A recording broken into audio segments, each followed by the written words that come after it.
90 बरस की ऊर आकाशवाणी, स्मृतियों के स्वर।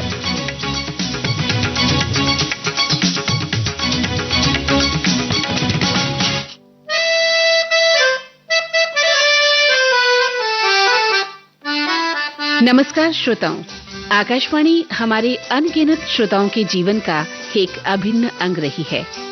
आकाशवाणी ने सूचना, शिक्षा और मनोरंजन के माध्यम से कई श्रोताओं को जोड़ने का एक महत्वपूर्ण काम किया है।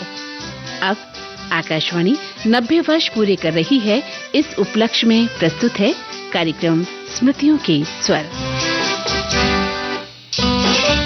स्मृतियों के स्वर इस कार्यक्रम में आज हम आपको सुनवा रहे हैं नेशनल पीजी कॉलेज लखनऊ से सेवानिवृत्त अंग्रेजी के प्रोफेसर डॉक्टर राकेश जैन से ममता सिंह की बातचीत।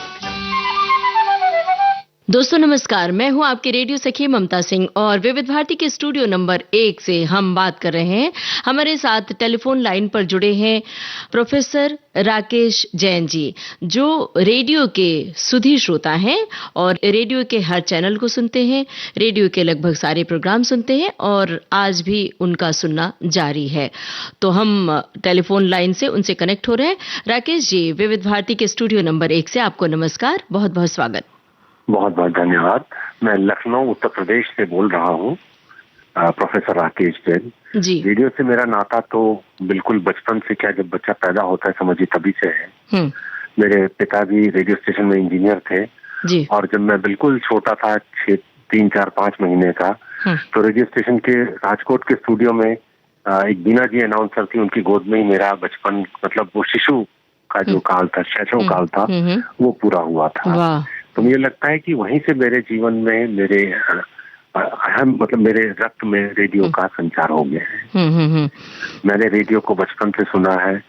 वो जमाना था जब रेडियो के सिवा कोई भी ना मनोरंजन का, ना सूचना का कोई और साधन था। लेकिन एक बहुत लंबे समय तक आकाशवाणी के जो 90 साल पूरे हो रहे हैं, इनमें से मैं कहूँगा कि 70 वर्ष तो रेडियो के ही रहे हैं, सबके लिए, मेरे लिए ही नहीं, हर प्रकार के समाचार के लिए, हर प्रकार की सूचना के लिए, हर प्रकार के मनोरंजन के लिए, हर प्रकार की जानकारी के लिए, हर प्रकार की शिक्षा के लिए, हर प्रकार से, मतलब रेडियो ही रेडियो था। क्या बात है। एक जमाना था जब घरों में टीवी, मुझको लगता है कि आपने भी शायद देखा होगा, अनुभव किया होगा, पूरे मोहल्ले में एक टीवी हुआ करता था और टीवी के प्रसारण मुश्किल से 2 घंटा 2.5 घंटा दिन में हुआ करते थे।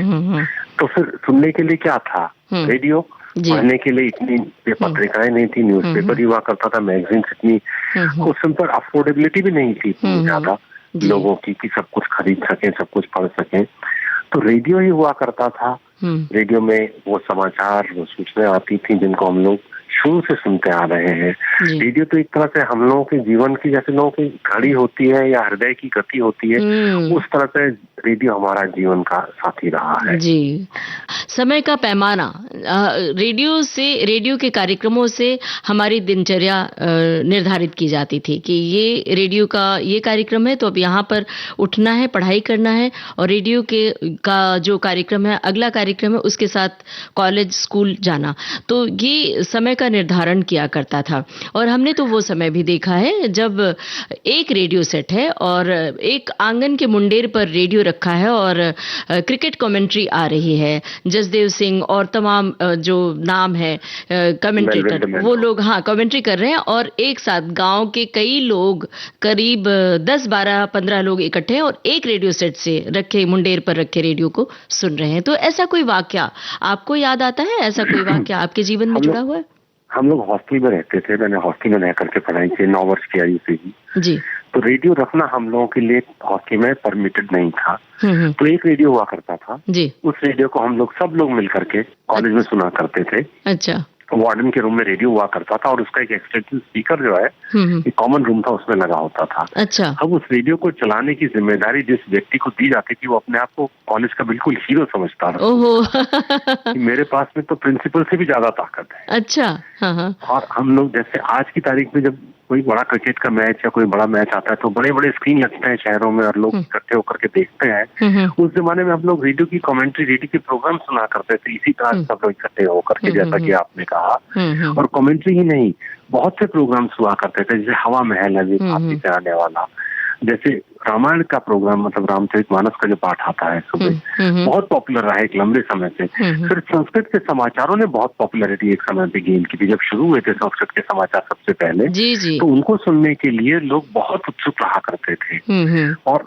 8 बजे के समाचार और 8:45 के समाचार तो ऐसे होते थे जैसे जब महाभारत आया करता था टीवी पर, पूरे शहर में सन्नाटा हो जाता था, उस तरह से उन 8 बजे के समाचार और 8:45 बजे के समाचार सुनने के लिए लोग इकट्ठा हुआ करते थे। बहुत से प्रोग्राम थे जिनको सुनने के लिए हम लोग, अच्छा दिल्ली से मैंने पढ़ाई लिखाई की है, तो फ्राइडे को 9:30 बजे नाटक आता था 1 घंटे का, उसको सुनने के लिए पूरे हॉस्टल में बिल्कुल कर्फ्यू लग जाता था। और चौथे बृहस्पतिवार को नेशनल प्रोग्राम ऑफ ड्रामा आया करता था।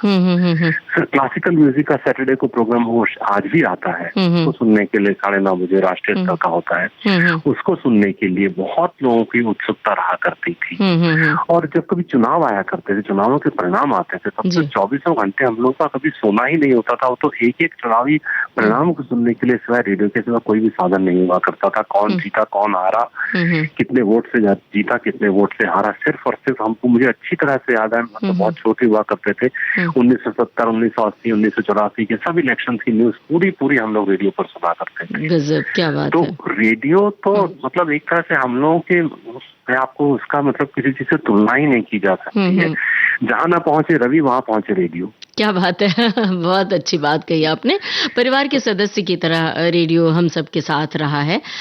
कोई रेडियो से हम सब भाषा सीखते रहे हैं, शब्द सीखते रहे हैं और नैतिकता सीखी है। तो आपने क्या कुछ सीखा रेडियो से?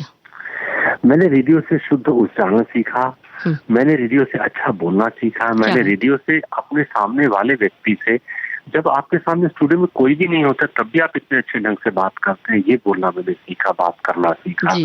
मैंने रेडियो से समय से उठना सीखा। सुबह आज भी मतलब इतने साल हो गए हैं, 5:53 पर जब सुबह रेडियो शुरू होता है सिंगल टोन के बाद में उसकी जो सिग्नेचर ट्यून है, उससे लेकर के रात को 11:05 तक जनरली जो प्राइमरी चैनल है साइन ऑफ होता है, उसकी जय हिंद तक, मतलब वंदे मातरम से जय हिंद तक मेरा रेडियो चलता है। और एक एक प्रोग्राम का समय, एक एक चैनल पर आने वाला कार्यक्रम मुझको मतलब समय का एहसास दिलाता है। मुझको घड़ी रखने की जरूरत नहीं होती है, मुझे पता है कौन सा कार्यक्रम कब आ रहा है, मुझे उठना है, मुझे अपने काम के लिए निकलना है, मुझे पढ़ना है, मुझे पढ़ाना है, मुझे जो भी करना है वो रेडियो के प्रोग्राम, रेडियो के समय, रेडियो पर आने वाले प्रोग्रामों से ही मेरा तय होता है। और मुझको याद आती है, मैं विविध भारती के बारे में थोड़ा सा बात जरूर करना चाहता हूँ। जी बिल्कुल। विविध भारती तो देश की, मतलब एक व्यक्ति के लिए देश की धड़कन है। मतलब जैसा आप लोग भी कहते हैं वो बिल्कुल सही कहते हैं। विविध भारती के आने वाले जो क्लासिकल प्रोग्राम्स हैं, जो अपने आप में आपके एक तरह से यूएसपीज है, हवा महल कार्यक्रम हमेशा 9:15 बजे से पहले आता था और उसकी सिग्नेचर ट्यून पिछले 50 सालों से तो मुझको नहीं लगता है बदली है। सिग्नेचर ट्यून नहीं बदली है और अब उसका समय बदल गया, 8 बजे समय बदल गया, अब 8 बजे हो गया है। एक ही फनकार की भी मुझको लगता है सिग्नेचर ट्यून कभी नहीं बदली है। फिर भी बहुत अच्छा लगता है सुनना। पहले चित्रलोक कार्यक्रम आता था, उसकी जगह पर आपने भारत की गूंज अभी कर दिया है। जी अच्छा है प्रोग्राम, लेकिन मुझको बहुत अच्छे प्रोग्राम आपका एक तो जो आता है 1 बजे दिन में, विविध भारती की गीतमाला। जी, विविध भारती के साथ में जो सीधे इंटरेक्शन होता है, उसका मतलब बहुत अच्छा लगता है सुनना, क्योंकि उसमें एक तो बहुत एकेडमिक प्रोग्राम होता है। It is not only entertaining but academic also. जी अच्छा लगता है ज्वाइन करके। एक प्रोग्राम आपका आता था, लोकेंद्र शर्मा जी प्रस्तुत किया करते थे फिल्मों को लेकर, बाइस्कोप की बातें, उसका रिपीट भी हुआ था। एक बार आपने उनका इंटरव्यू भी सुनवाया था।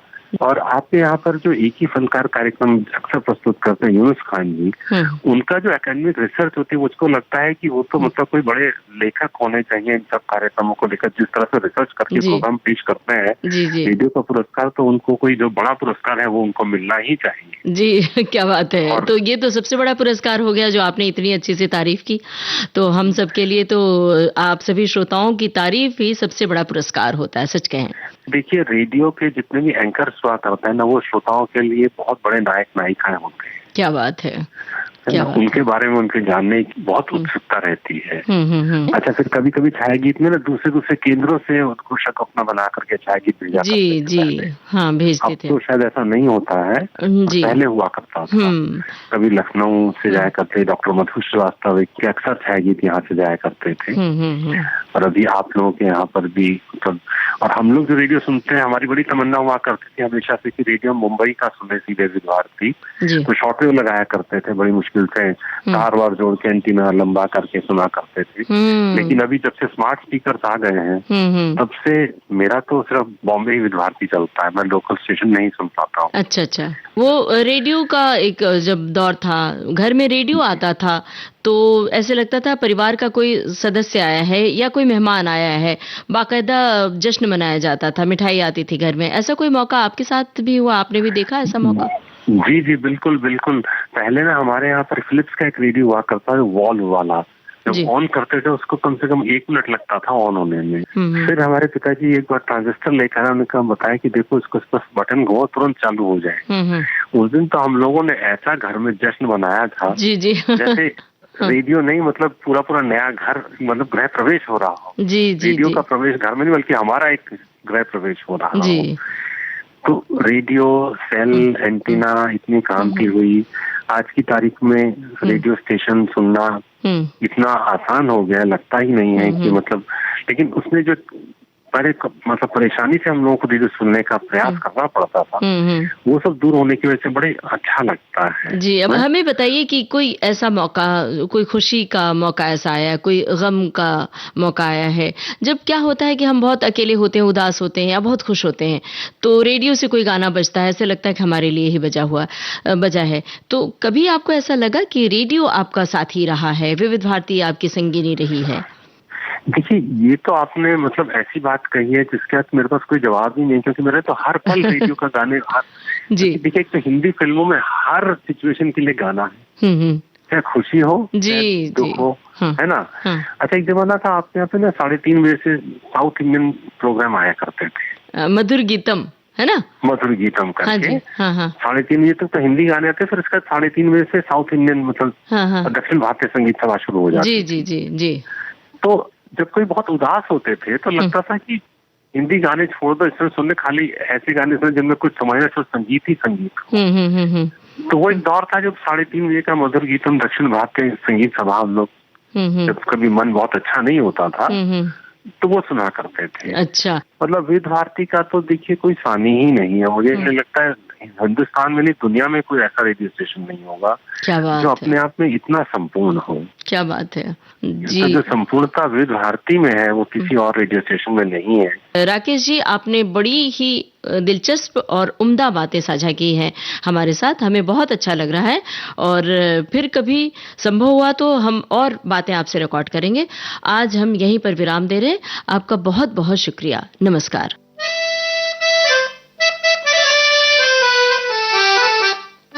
स्मृतियों के स्वर, इसके अंतर्गत अभी आप सुन रहे थे नेशनल पीजी कॉलेज लखनऊ से सेवानिवृत्त अंग्रेजी के प्रोफेसर डॉक्टर राकेश जैन से ममता सिंह की बातचीत। तकनीकी सहयोग था अनुश्री गुप्ता का।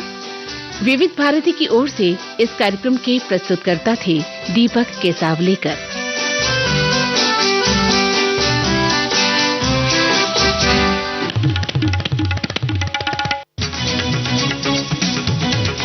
स्मृतियों के स्वर।